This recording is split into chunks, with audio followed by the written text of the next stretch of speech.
అందరికీ నమస్కారం అండి. అభరణం ఏది అనే ఒక మంచి కథ గురించి ఇప్పుడు మనం తెలుసుకుందాము. మనుషులలో కొందరికి మంచి రూపం ఉంటుంది, కొందరికి గుణం ఉంటుంది. ఈ రెండింటిలో ఏది గొప్పది అనే ప్రశ్న అప్పుడప్పుడు ఉదయిస్తుంది. రూపమా, గుణమా? అందమైన రూపము అందరినీ ఆకట్టుకుంటుంది. అదే ముఖ్యమని కొంతమంది, మంచితనం ఉంటే చాలు అందరూ మన దగ్గరికి వస్తారని కొంతమంది వాదులాడుకుంటూ ఉంటారు. వీటిలో ఏది ముఖ్యమో తెలియజేయటానికి ఒక సుభాషితం ఒకటి ఉంది. నరస్యాభరణం రూపం, రూపస్యాభరణం గుణం, గుణస్యాభరణం జ్ఞానం, జ్ఞానస్యాభరణం క్షమ. మానవులకు అభరణం రూపమని, రూపానికి అభరణం సుగుణమని, సుగుణానికి అభరణం జ్ఞానమని, జ్ఞానానికి అభరణం క్షమ అని దీని అర్థము. పై శ్లోకంలో మనిషికి రూపం మంచి అభరణమని చెప్పినా గుణము, జ్ఞానము, క్షమ అనేవి రూపం కన్నా అతి ప్రధానమైనవని స్పష్టం చేయబడింది. ఏ వ్యక్తి అయినా, అందగాడైన ఏ వ్యక్తి అయినా ఒక లక్షణం ద్వారా పూజ్యుడు కాదు. వినయం అనేది మనిషిలో ఎల్లవేళలా అన్ని పరిస్థితుల్లో ఉండాలి. కొందరు ఓటమి చవి చూసినప్పుడు, బాధలలో మునిగిపోయినప్పుడు తమ బాధలు వెళ్ళబుచ్చుకోవటానికి ఇతరుల దగ్గర వినయాన్ని ప్రదర్శిస్తారు. అయితే ఇలాంటి వ్యక్తులు గెలుపు సాధించినప్పుడు, సంపదలు వచ్చినప్పుడు, మంచి పదవి ఉన్నప్పుడు గర్వాతిశయంతో ఇతరులను చిన్నచూపు చూస్తారు, కించపరుస్తారు. మాటలతో ఎదుటవారిని చులకన చేస్తారు.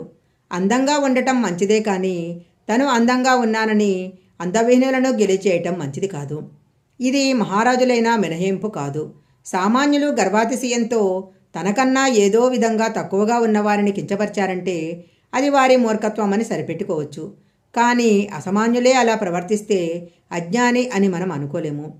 అన్నీ ఉన్నప్పుడు, ఆనందంగా ఉన్నప్పుడు కూడా హద్దులెరిగి ప్రవర్తించాలన్నది పెద్దల మాట. ఒకసారి ఒక చక్రవర్తి యుద్ధంలో గెలిచి వచ్చాడు. భట్రాజుల పొగడ్తలతో ఆ గర్వము మరింత అతిశయించింది. తన జీవితాన్ని తీర్చిదిద్దిన మార్గదర్శి, జ్ఞాని అయిన గురువుగారినే ఆ సమయంలో చులకనగా చూశాడు. దీన్నే అంటారు కళ్ళు నెత్తికెక్కాయని. అతనిలో గర్వంతో పాటు అహంభావం కూడా పెరిగింది. మంత్రితో ఎలా వ్యవహరించాలో కూడా మర్చిపోయాడు. మంత్రివర్య, మీరెంతో తెలివైనవారు, జ్ఞాననిధి, గొప్ప వ్యూహకర్తలు. ఈ తెలివితేటలతో పాటు అందం కూడా ఉంటే ఎంత బాగుండు అన్నాడు. అసలు అతను చక్రవర్తి కావటానికి కారణభూతుడు ఆ మంత్రే. కొలువులో ఉన్న అందరూ చక్రవర్తి మాటలకు ఆశ్చర్యపోయారు. తనను నిండు సభలో అవమానించిన చక్రవర్తి పైన ఆ మంత్రికి కోపం రావాలి. ఆ మంత్రి ఏ భావము ప్రకటించలేదు.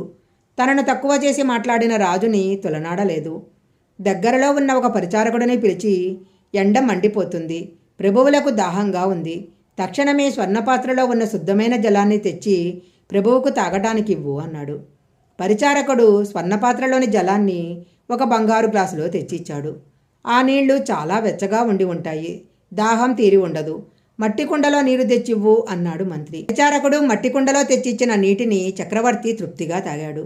వెంటనే ఆలోచించాడు. మంత్రి ఒక్కసారిగా నీటిని గురించి ప్రస్తావించటము, పరిచారకుడి చేత స్వర్ణపాత్ర, మట్టి పాత్రలోని నీటిని తెప్పించటము, ఇదంతా ఎందుకు చేశాడు అని ఆలోచించాడు. వివేకవంతుడైన చక్రవర్తి కాబట్టి వెంటనే అర్థమైంది, జ్ఞానోదయం అయింది.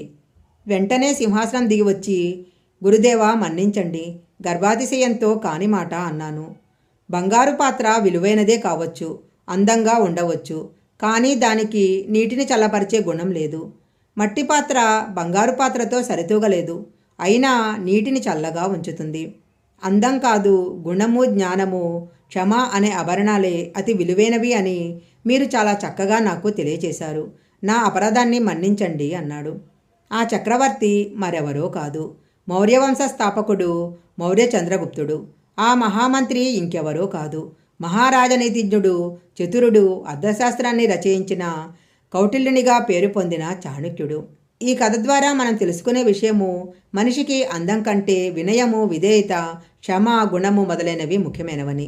ఈ వీడియో కనుక మీకు నచ్చినట్లయితే లైక్ చేయండి, షేర్ చేయండి. ఇలాంటి మరిన్ని వీడియోల కోసం మా ఛానల్ సబ్స్క్రైబ్ చేసుకోండి.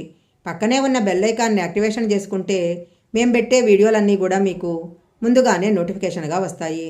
మరొక మంచి వీడియోతో మళ్ళీ కలుసుకుందాం.